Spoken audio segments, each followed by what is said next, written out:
at the onset, there are two different broad class of stem cells. Embryonic stem cells, isolated from an 8 to 10 days old embryo. And then past that stage, it goes to fetal stem cells. There's no fetal stem cells available. It's not a thing at this point. And then adult stem cells. So embryonic stem cells and adult stem cells, which are stem cells after birth. So in our bodies, all we have is adult stem cells.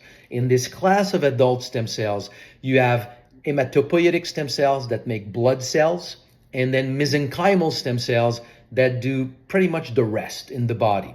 So in those so-called mesenchymal stem cells, but again, the difference between the two sometimes is not as clear as we would like it to be.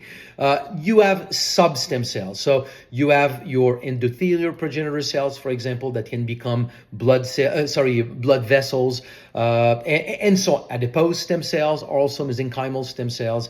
Umbilical cord stem cells, which are not from you, but they also are adult stem cells. So these are other types of stem cells that are available in the marketplace. The last one that you can see when you do a quest or a search on Google is those so-called V cells. V cells were identified early on, let's say 2001, 2002, but they're very small. So when you take your blood sample, spin your blood, they're so small, they move with the platelets. They're the size of a platelet. So they normally are collected with the platelets. So when you do a platelet-rich plasma, platelet-rich fraction, they contain those small stem cells.